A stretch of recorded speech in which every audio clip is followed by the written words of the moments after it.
खाटू वाले श्याम, हारे के सहारे की कहानी सुनो। उस देव की कहानी जिसे कलयुग का सबसे बड़ा सहारा माना जाता है, जिसके दर पर लाखों सिर झुकते हैं, जिसकी एक झलक पाने को मीलों चलकर आते हैं भक्त। वो हैं 3 बाणधारी, शीश के दानी, हारे के सहारे, श्री खाटू श्याम बाबा। पर कौन थे वो?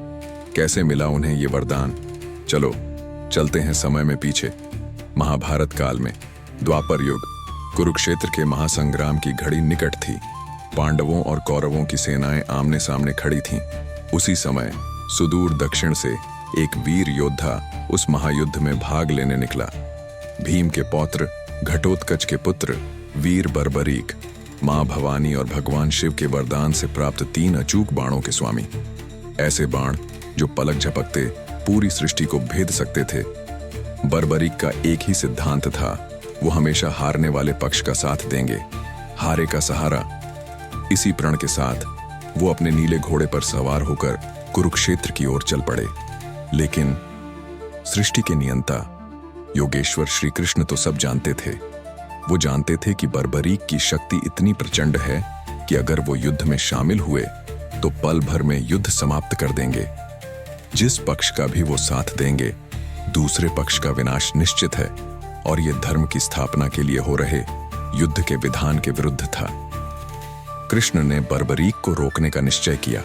उन्होंने एक ब्राह्मण का वेश धरा और बर्बरीक के रास्ते में आ खड़े हुए। कृष्ण ब्राह्मण वेश में विनम्रता से, हे वीर, सुना है तुम बड़े शक्तिशाली हो। क्या तुम सामने खड़े इस पीपल के पेड़ के सारे पत्तों को एक ही बाण से भेद सकते हो? बर्बरीक आत्मविश्वास से, अवश्य ब्राह्मण देवता, मेरे एक बाण के लिए ये तो बहुत छोटा सा लक्ष्य है। बर्बरीक ने अपने तरकश से एक बाण निकाला, मंत्र पढ़ा और छोड़ दिया। लेकिन कृष्ण ने लीला रची। उन्होंने चुपके से एक पत्ता अपने पैर के नीचे दबा लिया। बाण सनसनाता हुआ गया, पेड़ के एक एक पत्ते को भेदता हुआ। आखिर में ब्राह्मण बने कृष्ण के पैर के पास आकर रुक गया। बर्बरीक, ब्राह्मण देव, बाण आपके पैर के पास रुका है, कृपया अपना पैर हटाएं ताकि बाण अपना लक्ष्य पूरा कर सके। कृष्ण मुस्कुराए। बर्बरीक की शक्ति प्रमाणित हो चुकी थी। अब थी परीक्षा की असली घड़ी। कृष्ण ने अपना पैर हटाया और फिर बर्बरीक से कहा, हे वीर, तुम निसंदेह संसार के सबसे शक्तिशाली योद्धा हो। युद्ध से पहले सर्वश्रेष्ठ क्षत्रिय के शीश की बलि देने की परंपरा है। क्या तुम इस युद्ध यज्ञ में अपना शीश दान में दोगे? बर्बरीक क्षण भर को ठिठके। सामने खड़े ब्राह्मण की आंखों में उन्हें वही तेज दिखा जो योगेश्वर कृष्ण का ही हो सकता था। वो समझ गए, ये कोई साधारण ब्राह्मण नहीं, ये स्वयं नारायण हैं। बर्बरीक विनम्रता और दृढ़ता से, हे प्रभु, मेरा शीश तो क्या, मेरा सर्वस्व आपके चरणों में अर्पित है। अगर मेरा शीश धर्म की स्थापना के काम आ सके तो इससे बड़ा सौभाग्य क्या होगा। और वीर बर्बरीक ने बिना एक पल हिचकिचाए हंसते हंसते अपना सिर काटकर भगवान कृष्ण के चरणों में रख दिया। त्रिलोक धन्य हो उठा। ये था शीश का दान। बर्बरीक कटे शीश से, प्रभु, मेरी एक इच्छा है, मैं ये महाभारत का युद्ध अपनी आंखों से देखना चाहता हूं। कृष्ण, तथास्तु वीर, तुम्हारा ये शीश युद्ध भूमि के सबसे ऊंचे स्थान पर स्थापित होगा, जहां से तुम संपूर्ण युद्ध देख सकोगे। और सुनो वीर बर्बरीक, तुम्हारे इस सर्वोच्च बलिदान से प्रसन्न होकर मैं तुम्हें वरदान देता हूं। कलयुग में तुम मेरे ही नाम श्याम से पूजे जाओगे।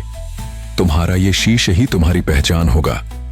जो भी हारे हुए, दुखी, निराश भक्त सच्चे मन से तुम्हारी शरण में आएंगे, तुम उनके सहारे बनोगे। तुम हारे के सहारे कहलाओगे।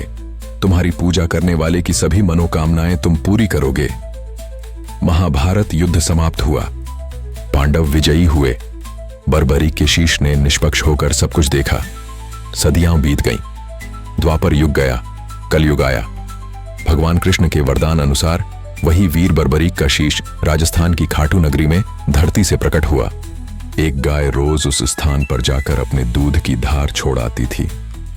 खुदाई करने पर वो अलौकिक शीश मिला। वहां भव्य मंदिर बना और वीर बर्बरीक बन गए खाटू श्याम बाबा।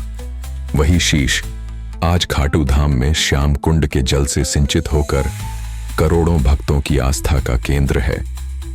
आज भी बाबा श्याम अपने भक्तों पर वही कृपा बरसा रहे हैं।